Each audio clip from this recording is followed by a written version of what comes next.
Joining us now to review some of the headlines of today's newspapers from around the world is Arise News analyst Emmanuel Efene, the great Malabar. Malabar. Good morning, Ruben. Good morning, Ayo. Good morning, Rufa. We start the review with this day Nigeria's newspaper of record. The story above the masthead, our first call. Tinubu requires more time to perform. Gowon pleads with angry Nigerians. Wants ECOWAS to lift sanctions on Niger, Mali, Burkina Faso. Withdrawal of exit notice. I start with the last bit on ECOWAS. Yes, former President Yakubu Gowon, one of the founding fathers of ECOWAS, I'm sure is definitely concerned about the way things have panned out in recent times with the coup in Niger that led to the suspension of Niger from the regional body, and of course, what perhaps seemed to have broken the camel's back in this case, the total blockade of that country. And they found company in other military-ruled neighbors, Burkina Faso, Mali, and they decided to pull out of ECOWAS. Well, perhaps they will need the wisdom of General Gowon to help that regional body hold together again, because those countries have given notice of quit notice, and there seem to be no going back. Perhaps we will need elder statesmen like General Yakubu Gowon to perhaps go around and get these countries to have a rethink. But more importantly, those who are in ECOWAS, who are still in ECOWAS, how they should run their countries, and perhaps how they should deal with issues that you need to deal with dialogue, not issuing of threats to another country. But the headline that has brought General Gowon to the fore this morning is his visit to Aso Villa, where he met with President Bola Ahmed Tinubu, and he came out appealing to Nigerians to be patient. Yeah? Well, Professor Otome said it. In fact, we are over-patient in this country. So the issue is not patient, but it's for the government of the day to double up its efforts, to turn things around, because a government that started issuing policies on Inauguration Day must be prepared to deal with the consequences of its policies, the fallout. And in this case, policy after policy, the fallout have been quite dire for the ordinary citizens. And that is why Nigerians are not happy, and they are saying so because they are hungry. An hungry man is an angry man. So General Gowon, well, appealing to Nigerians to give the president some time. Well, the president said, don't pity me, I asked for the job, so we are not in the business of pitying the president, but to urge the president and his team. One antecedent President Bola Ahmed Tinubu came to power with at the center is that he has a knack for picking talents. So we want to see those talents perform, but not the kind of policy, I don't want to call it flip-flop yet, but policies that are not giving the right results. And the citizens are feeling the pangs, feeling the pains, and they are saying so very loudly. Now, the lead story, who will save the Naira? Manufacturers cry out. Want preferential FX allocation. Say less than 20% of FX requirement available in banks. Concerns mount over crypto speculation as Naira sustains free fall at parallel market. Now 1,920 Naira to the dollar. EFCC arrest bureau de change operators in Kano, Ibadan. ABCON blames FX volatility on market forces, liquidity challenges. 24 hours after the Nigerian Employers Consultative Association urged the federal government to review its floating exchange rate regime. And in fact went further to say that the government should fix the exchange rate at 800 Naira to the dollar. Well, the Manufacturers Association have come out crying loud for the government to hear that they need to save the Naira. Because right now, production has taken a hit. If you want to boost production, then something has to be done very quickly about the free fall of the Naira. Because as the manufacturers say, right now, only 20% of FX requirement for the reproductive sector is available in the banks. So what is going to happen?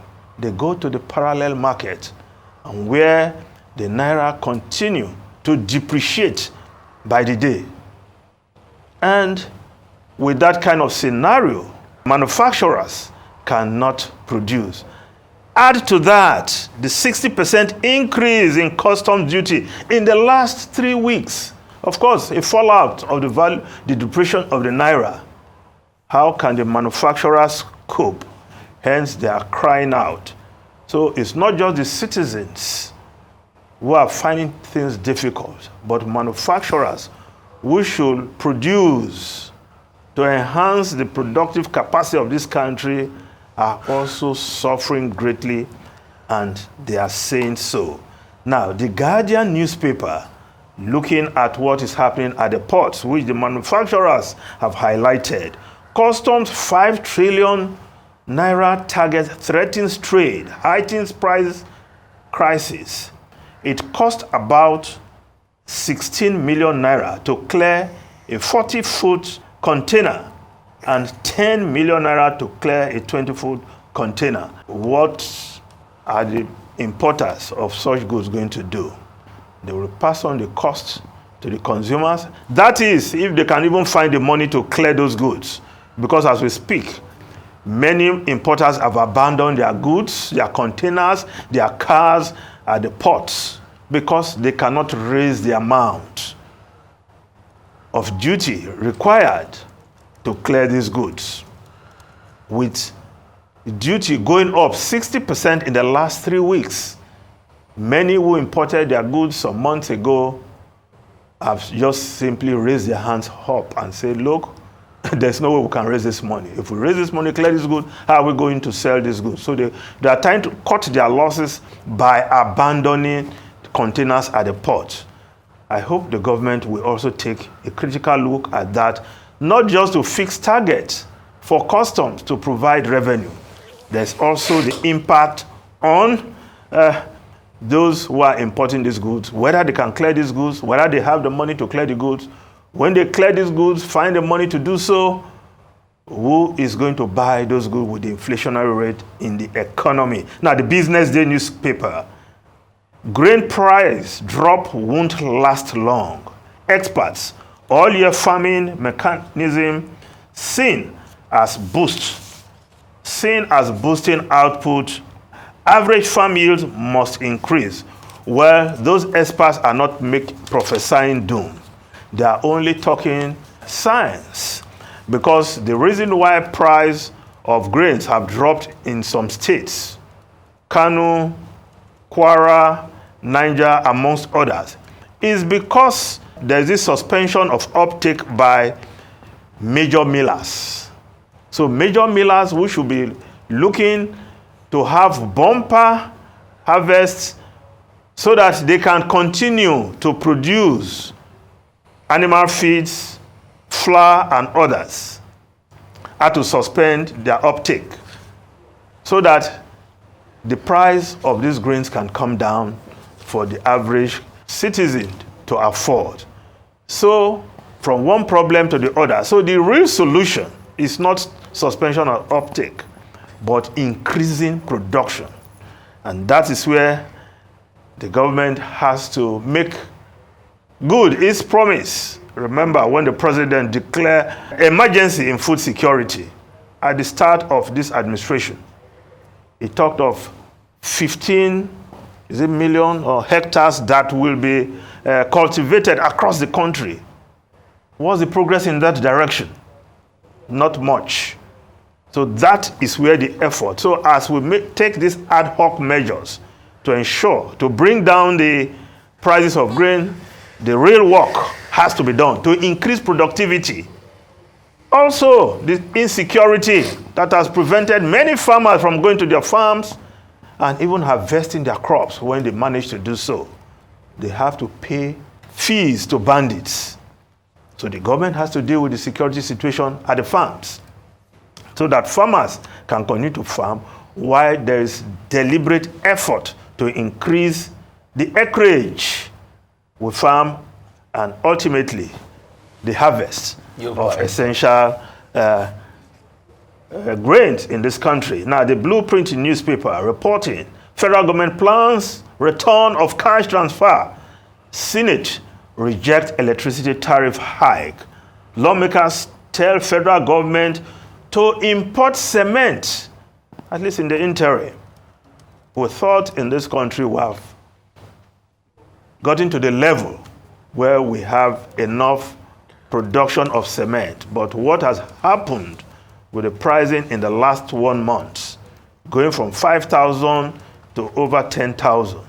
In short speech, of course, after that meeting between producers and the Minister of Works, there was the agreement that cement should now sell between 7,000 Naira and 8,000 Naira, depending on location.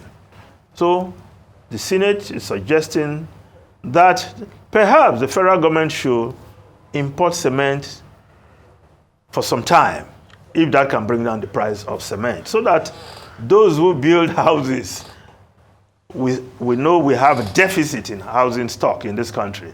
So if cement is going out of the reach of not only the ordinary man who wants to build perhaps just a boy's quarter to have a roof over his head, even developers, if they build at this cost, they will find it difficult to sell or to even rent what they build. So the Daily Trust newspaper, 2 weeks after Tinubu's directive, federal government yet to release free grains to Nigerians. No food items with us yet, NEMA. Agric Ministry's official blames data authentication. Invest in farming to tackle hunger. U.S. urged the Nigerian government. Now, the story below the photograph of the Daily Trust newspaper, 10 countries approach ICJ against Israel's occupation of Palestine. That case is on at the International Court of Justice. Now, the Punch newspaper, TUC NLC split as DSS warns labor against planned protests. NLC took protest decision unilaterally. TUC alleges vows to stay away from demonstration. TUC and NLC, they work in tandem. When it's time for action, you hear this allegation from TUC. Oh, we're not carried along. They took decision alone. Come on. I thought they were working in tandem all along, but now it's time to act. TUC saying they were not carried along. United decision. Well, but the DSS has warned labor against the planned protest. But labor is saying, well, if you think there are hoodlums who want to hijack, deal with the hoodlums. Protest is a right under the democratic dispensation. Now, the Nigerian Tribune newspaper, Naira crisis, EFCC raised bureau de change operators in Abuja, Ibadan, and Kano. Now, the Nation newspaper, NLC rejects DSS warning to shelve planned protests.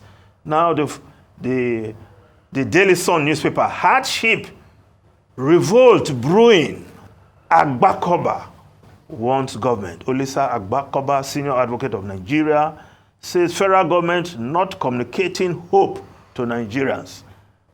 Importers, man, others, grown as Naira continues free fall.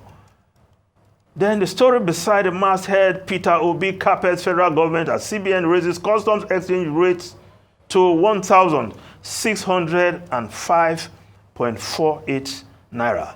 That's why the duty to be paid by importers going up by 60% within 3 weeks. Now, the story below the photograph. Federal government considers relaunch of cash transfer to vulnerable Nigerians. Targets 12 million people. The Vanguard newspaper. Hardship, DSS, NLC in face-off over planned protests. Now, if we look at, yes, the story above the masthead. Police arrest Labour National Chairman Abure Agbaloy in Benin. Of course, the breaking news, Julius Abure, the Labour Party chairman, was arrested yesterday, has been released. But we have to be careful because Labour Party has had its fair share of internal wranglings, more than its fair share, since its sterling performance in the last general election. But the cry that external forces are using some persons to try and destabilize the party is not something anybody can ignore. Yesterday, the way Julius Abure was treated, asked to sit down on the floor, well, I think the police has to be careful. The police spokesman yesterday describing you as factional chairman.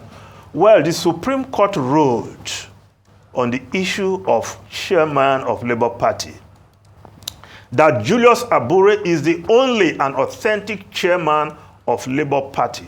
The police should take note, should know that as a law enforcement agent, not describing him. The spokesperson saying they arrested factional chairman. The Supreme Court has resolved that matter.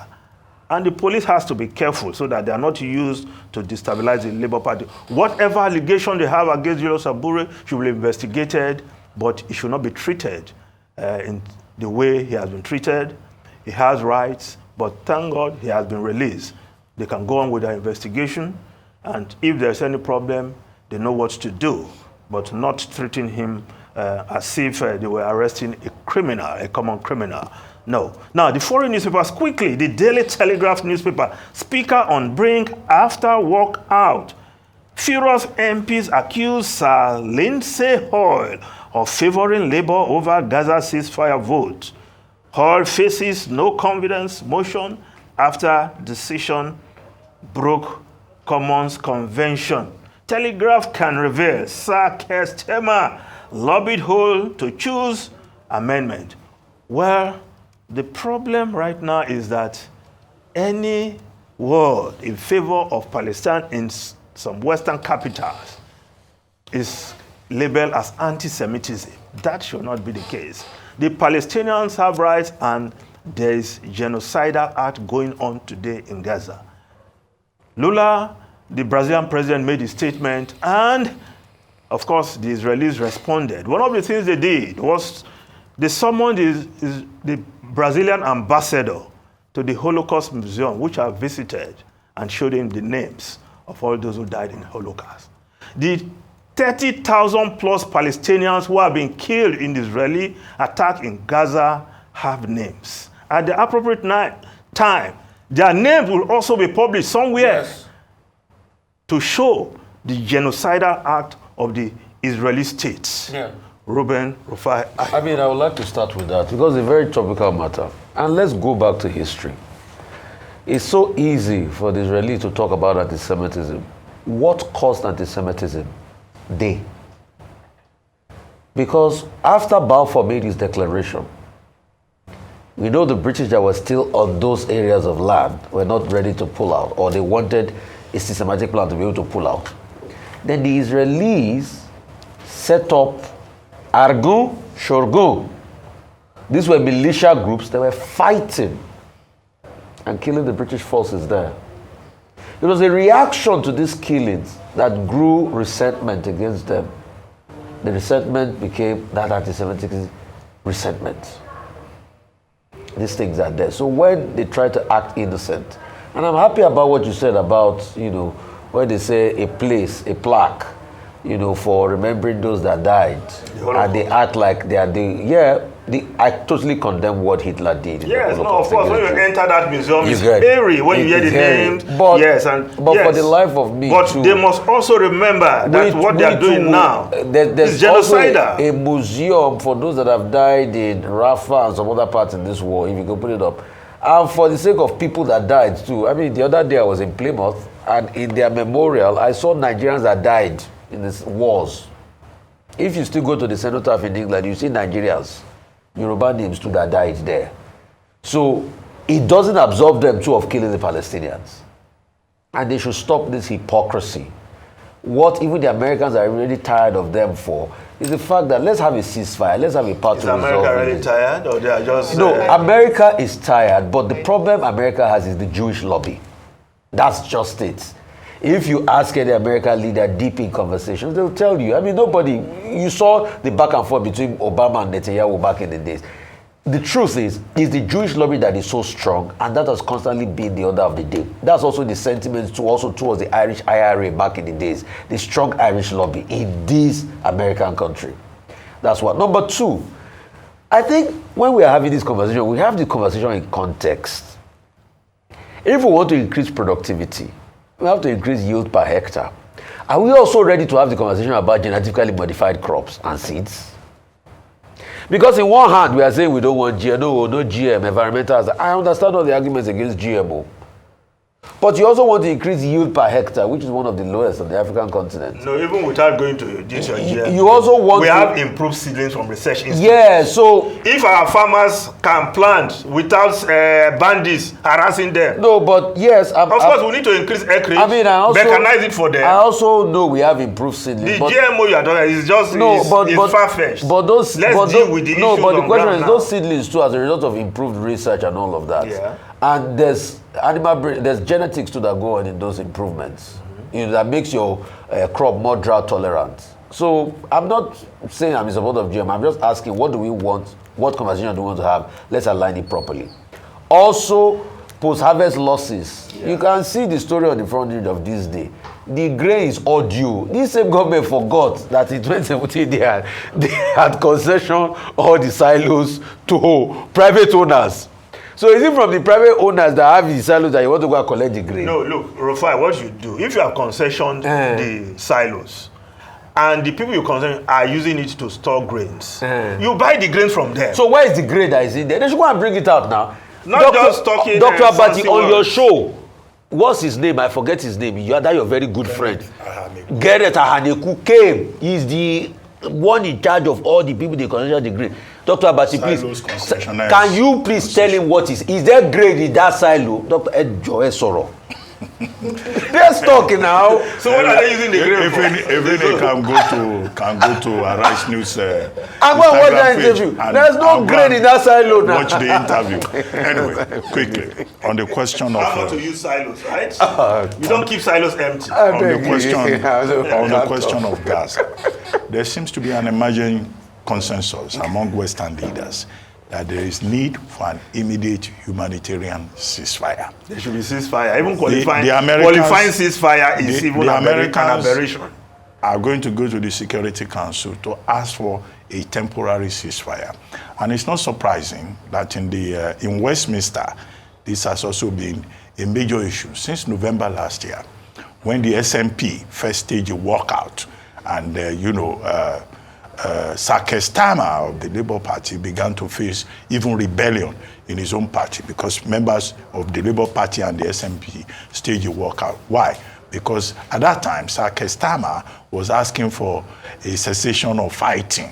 He didn't want to use the word ceasefire. And now the SNP, at that time had moved the motion. This time around again, the major issue is that one, Sir Lindsay Hoyle is being accused of bias because ahead of the vote in the House of Commons yesterday, there were people waiting for Sir Keir Starmer to make a mistake, but he asked for an amendment of the Labour's motion, and that was granted by the Speaker. That's the reason, Sir Lindsay's position now seems to be in potential jeopardy, and he's been accused of bias of having been lobbied by Sir Keir Starmer. But however, the motion passed with no conditions. So there's this growing sentiment that, Israel should not go and exterminate people in Rafah, which is the last stronghold. And I guess, as we said yesterday, more and more people joining, including Prince Williams, Prince of Wales, who spoke on the eve of this vote that we're not discussing. You see more and more people saying, look, there should be respect for humanitarian rights. As for NLC and TUC, do you think that is the Nigerian government using divide and rule tactics? Because some people are saying this is divide and rule, and that some people, may have been given agbadomycin, as some people call it. Then finally, the Minister of Finance at a retreat yesterday was saying that they are going to start again conditional cash transfer. But that this time around it's going to be automated. I hope that it will be truly automated, and that the National Social Register that we hear was being reviewed. I hope it has been reviewed. Is it the one that spent over 300 billion to affirm, authenticate? Well, is it that same register you're talking about? It's the same register. Okay. I hope it's been properly reviewed, and that the cash transfer, direct cash transfer, will not be only to APC members. This hunger that we're talking about, all of us are affected. All of us are in it. Thank you. Dr. Abacha, I hope you are not expecting any transfer from government. Why? It's for the poor and the vulnerable. of which you are not, clearly. Okay. At least I can confirm that. Thank you, Emmanuel.